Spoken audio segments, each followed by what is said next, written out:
My name is Anne-Marie Moore, and I teach embodied communication, acting, and improvisation courses at WashU.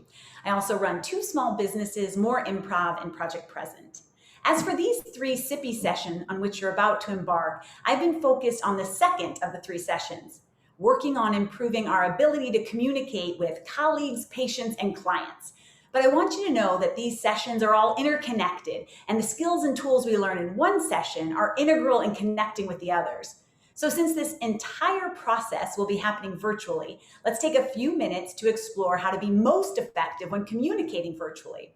These guidelines will focus on working with clients, patients, and colleagues, but many can be applied to any virtual on-camera communication. All right, the first is to establish rapport immediately through a smile and quickly making a connection with the person on the other side of the computer. Remember, body language is key.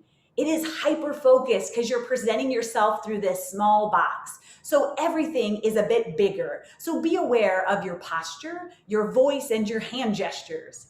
Make sure to angle the camera appropriately. We like to think of having the top half of your body within the frame, and trying to keep your camera at eye level is helpful. For maximizing connection with the folks on the other side of the computer, look directly into your camera. That will make the person on the other side feel that you're really connecting with them. If you need to, put little pictures of people next to your camera to help you connect. And sometimes it helps people to turn off self-view so that you're not so acutely self-aware. The next thing you want to think about is lighting yourself from behind the camera so that you're not backlit and turn into a big shadow.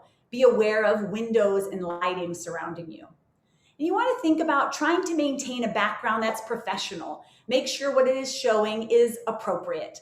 A professional appearing environment can help create a sense of security with your clients and patients. Virtual backgrounds are generally not recommended because they tend to be more of a distraction, because you can kind of get lost within the screen, but that is really up to your discretion. I would recommend muting phones and computer notifications to eliminate distraction. And please be present.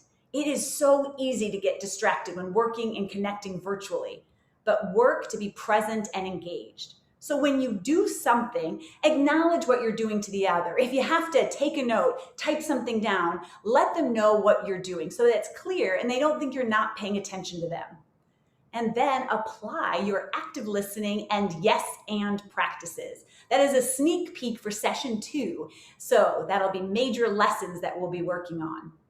And ultimately, understand the importance of the other situation, right? The background, noises, distraction, family, pets, the human side of communicating virtually. Have empathy. So those are some guidelines for virtual communication, but I want to plant a few other guidelines for you to think about as we continue moving forward. 1, get out of your head. 2, be present. 3, actively listen. 4, yes and 5, make each other look good. So let's get ready to embark on an exciting interprofessional experience. Good luck, and dive on in and enjoy learning new strategies and techniques to be more effective at interprofessional collaboration.